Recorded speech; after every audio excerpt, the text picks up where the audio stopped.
Good evening, sir.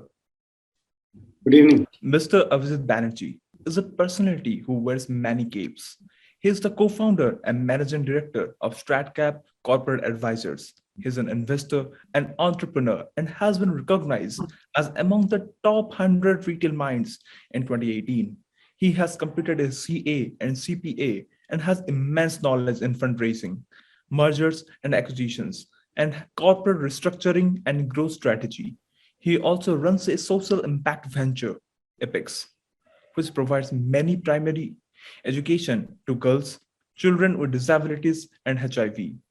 This organization has brought education into the lives for many communities for the first time. He's an inspiring personality who has wonderful insights to share to the youth of our country, which will help them to empower themselves and our nation towards excellence. With this, I would like to start the first question. Sir, you have worked with a variety of companies in India and abroad. What, according to you, is source of success? So at first, thank you, Sritam, for the wonderful introduction. Always feel good to hear good things about oneself. So coming to your question is, what is the secret sauce for success of companies? I believe there is no single secret sauce for success of an organization. Each one has to play to their own uniqueness and create a space for oneself. However, there are certain broad parameters. First, I would believe that as an organization, one must always put its people first. Revenue, technology, everything can come later, but people, and most importantly, the culture among its employees should always be first. At the leadership level, the leader must have a tunnel vision, coupled with the ability to tie people, process, and product together. Third, I believe is the recurrent ability to go through the grind again and again without lack of enthusiasm and be nimble and adaptable to circumstances is what is very much required for an organization to be successful. As long as these three characteristics are there in an organization, that organization will survive and thrive is what I believe. Thank you, sir. That was insightful. Sir, you focus on mid-market companies. As more MNCs are coming into India, is it a threat to family-run Indian companies from the professional-driven ones? What are your views? So the Indian-run companies over a period of time have also professionalized themselves. They are no longer the Lala companies that they used to be. They have found the right blend where they learn from the experience of their previous generations and bring in the professionalism that is required today to grow. So if you look at most of these companies, the Flipkarts and the other new generation companies that are coming in, they are all a process, a product of a blend of family-run enterprises, people coming in from family-run business families and have professionalized their approach over time. I think these companies have therefore scaled. So are MNCs any superior to us? I believe today in terms of access to capital and technology, they do have an edge, but at least on the people side of things, our family-run companies having professionalized are almost at par or rather even better. Sir, in the current trends, the youth is more attracted towards the technology sector. Is this leading to a lack of talent in other sectors? So I think there is a structural inefficiency in which our job market operates. Though there is a unplanned demographic dividend in our country, we still have the highest unemployment. Tech in itself is not finding the right talent at the right cost. Today we are an outsourcing hub of the country, world, but the cost arbitrage is going down day by day. And I believe other countries are also going to play a very prominent role apart from India. So if tech if the young talent is rushing towards tech, I don't see that rushing at the right cost, because the tech companies are also finding it challenging to hire people. What I believe, the other sectors are also finding it challenging to hire talent today. The problem is little larger than just the technology sector. One is our universities are still playing catch up to industry, and not the other way. We don't usually see or hear a Google or a Facebook coming out of our universities ever. Secondly, what we need perhaps is a reversal of the mindset at the family level, from degrees to skills. Unless we put too much of honor in being an unemployed engineer than be an employed ITI professional, this talent gap is always going to be there, and the sectors are going to suffer. Thank you, sir. So my next question to you would be, financial services sector is a niche segment, unlike technology sector in India. Does it offer enough jobs to our youth? So I think financial services sector, since say 20 years back, when I became a chartered accountant, I believe the opportunities were very far and few. Today the world is very different for young students like you who are coming out of universities for employment. I think there is no better time than today to be a financial professional. We have a world-beating tech stack in terms of the UPI, the DBT, the direct benefit transfer. We have a very emerging fintech ecosystem, which a formal economy replacing the unorganized. We have Sybil-based parameters. We have last mile internet connectivity. We have data models tying social behavior to insurance and credit cards. We have cash flow based funding models. All of these are going to democratize the financial architecture of the company. And these, when coupled with tightening of compliance, will lead to quantum leaps in our economy. Just to give an example, the credit in our country is 0.6% to the GDP, whereas in China or in US, it is almost 2x to GDP. So I believe we have a tech stack which is going to help us leapfrog to where the developed countries are today. And the finance sector offers enormous opportunities, perhaps much more than even what IT sector offers today. That was really insightful, sir. There is a stigma around disabled and HIV infected people. Your venture, Apex, provides education and medical care to them. What must the young India do to break this stigma? So I will go into a little background of why we started Apex. So Apex stands for, we started this about 12 years back when I was working for Barclays in Singapore. Coupled with about 10 other professionals from India who were working there. So Apex stands for Earnest People's Initiative for a Caring Society. So it's kind of a small movement which focuses into education and medical care for children. You spoke about stigma around disabled and HIV infected people. A classic story that actually happened to me, I would like to narrate. So about a decade back, when we were supporting an organization called Nirikshana ACIT in Hyderabad, I first visited it. It is being run by two PhD doctors, husband and wife, and they're doing phenomenal work out there. The first time I went there, and they offered a HIV positive infected patient came in and shook hands with me. I was a little hesitant because I had my own mental blocks. Then they offered to give me a seat and offered me lunch. And they mentioned that this lunch is cooked and served by HIV infected patients. My mind was hesitant, but I still went through the process, had my lunch, enjoyed it, thanked them. So the biggest change, what I realized from that incident is, and this thing has changed in my mind over time. I, for now, do not find any difference between them and myself. So what is most important is we must be the change we want to see around us.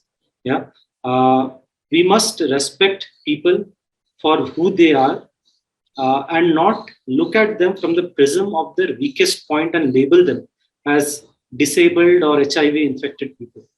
So it is very important that we have the empathy and see them for who they are. They are capable for just as much as we are. It's just that a incident would have happened in their life that therefore they are there. The young India must have a broader outlook. And unless we do that, we are never going to change. Thank you, sir. I think all of us would agree with your point. So my next question to you would be, young professionals always debate about taking up job opportunities in India versus abroad. Being an employee or an entrepreneur, what's your advice? I for one wouldn't want to give you an advice, because I think it is each one to their own. But I can share some snippets from my own experience, because I have worked abroad as well as in India, and currently as an entrepreneur in India. If you go and ask any of your parents, just like I did, or any of your seniors, it is everyone without exception will advise you to take up a job in India, and preferably if you have an opportunity, then abroad. Because that is the most practical thing to do. It is no brainer. It offers you security, and each one of us hate failure. For coming from the perspective of hating failure, we all seek a secure position. So what is better and what is not so good is a very debatable subject. So here I would like to address it by saying, if you have, there are two parallels if I draw. One is between kayaking and rafting. Kayaking is a very pleasurable, is a very subtle sport, where you are guided by, there are the 3 or 4 people sitting on a boat, guided by a coach. The water is still. You know where you start from. You know where you are going to end, at what time you are going to end. Rafting is exactly opposite of it. The rafting is all about the thrills, the gushing water. There is no coach, the team spirit. There is whirlwinds, there are falls. So it depends on who you think you are. If you think you're a guy who values stability, if you're a kayaking kind of guy, by all means go for a job in India and even better job abroad. But if you're seeking the thrill and the uncertainty that comes along with the thrill, then you are a rafting person. And by saying that, you should obviously go for an entrepreneurship or abroad or India. So it's totally the answer. In short, the answer is not what is better. The answer is who you think you are and what is good for you is what is most important. Know yourself first. But having said all of this, today we are talking of recession. In US and Europe, we are talking of recession, while in India, we are still talking of just marginal reduction in growth rates. We are still positive. So India is a very growing economy. It kind of throws up opportunities. It certainly is a tough place to be, but it is throwing up opportunity, which the first world doesn't throw up. So it's totally based on who you think you are and your current status in life. I think you should select accordingly. That was really insightful, sir. Sir, what were the challenges faced by you in your childhood?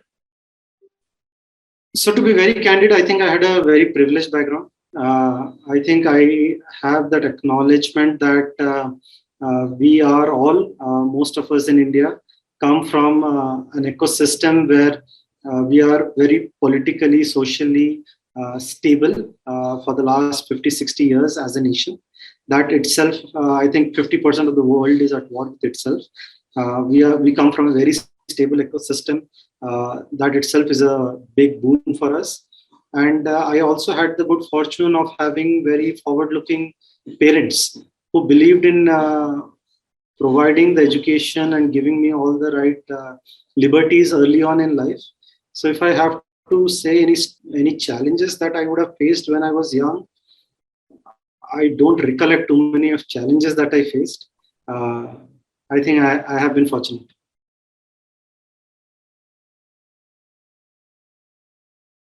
Thank you, sir. So, for your aspiring professionals, how do they differentiate themselves from others in today's competitive world? So the world is competitive, no doubt. And however, the competition, see, when we are aspiring, you said aspiring students, the easiest thing is to be a student. Exams are so binary that there's a direct correlation between hard work and success. Real world is much more complex. There is no direct correlation between hard work and success. Yeah. So I would say that how would you differentiate yourselves from others? The only way is to understand what is unique to yourself and try to compete with your own version of yesterday, with your today. Let the competition be with yourself. Try and be the best version of yourself and play to your strengths. So, in short, I think as it is said in Hindi, काबिल बनो, कामयाबी तुम्हारे पीछे है. Thank you, sir. So one question I would like to ask you that did you ever think that you would go to Singapore, work there and come back to India? So there is a reason why I chose to go to Singapore, to be candid. As a finance professional, I think Mumbai is the best option India provides. And I have lived in during my high school. I lived in Mumbai, and subsequently, the kind of infrastructure Mumbai has, I realized that I would not be. It is too strenuous for me to be in Mumbai. And when I got an opportunity to be in Singapore, I felt this was a better opportunity than being in Mumbai, and I took it up. But at all points in time, I was very clear that I had to be on my own. I always wanted to be an entrepreneur since my childhood. So it was no brainer for me to move out of my employment and come to India. It was always a dream. So my next question will be, are you optimistic about India at 100? And can we be the next China? I wish we don't be the next China. So I feel we have a more sustainable model of governance and growth, which we must speed up given our appetite. We can emulate China's manufacturing prowess while being a startup nation like Israel or an innovator like Silicon Valley. We have many Indias, and we can be all of it simultaneously. And that is my optimism about India. At 100, we can be an Israel, we can be a China, and we can be a Silicon Valley altogether. Would I say if our time has come? I wouldn't say that our time has come, because it is more of a make-believe that we are there or we are on the path to success, because there is enough evidence of other companies, other countries, such as Turkey or of late even Sri Lanka, which at many points in time have seemed to be on the right path but have slipped. We have to be on constant guard of our next action, our next policy, our thought process, and we have to create our own model and vision, and not be a templated superpower like China or in US. My aspiration for India at 100 is to be able to provide, that the nation and each one be able to provide the basics for all, where each one has equal access to opportunity. If we can ensure that at India at 100, then being a superpower will just be a natural corollary.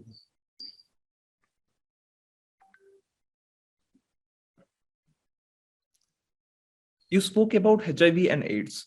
Do you feel that you have played a role in the UN's projects such as SDG and MDG regarding AIDS and HIV? So I don't think I have played a lofty role at all. It is a very, given the size of the problem, given the size of the problem that we have, I think I have done very little, an extremely small speck I think though we have supported close to 1,000 children over the last 10 years, tried to do whatever we could in our capacity. But I think our role is still very limited, and I wish and hope that we can do a little much more than that what we have done so far already. Thanks for your insight, sir. So my last question would be, as a child, who was your role model and what impact did they leave on you? So my role model as a child are two people. One is Mahatma Gandhi. He seems like a too true to be a person. And I also had the opportunity to go and be in his ashram for a couple of days in the last few years. And my second role model has been Mr. J.R.D. Tata. He is absolute capitalist with larger than life vision, yet a socialist at heart. I think if I have to say one guiding force or a role model for me, besides my parents, it would be J.R.D. Tata. Once again, thank you, sir. This was a fruitful session. So now we would like to take you on to a rapid fire round. So are you ready? Absolutely. Okay. So first one is one childhood memory that you can never forget. One childhood memory I would never forget is somebody being kind to me. If somebody has gone out of the way and being kind to me is something that I would remember for a long, long time. Fair enough. Favorite travel destination? Favorite travel destination, I would say a resort, a place in US. It was a national park. I'm failing to recollect the name. Sorry, it was Yosemite National Park. That's great. Your favorite dish? I am turned vegetarian. So anything that is tasty and vegetarian is my favorite dish. Nice. Your favorite quote? Quote, change is the only thing constant. That's true. So one good habit that everyone should have? I think everybody should meditate. Last movie you watched? Wow. I think the last one I watched was Darlings.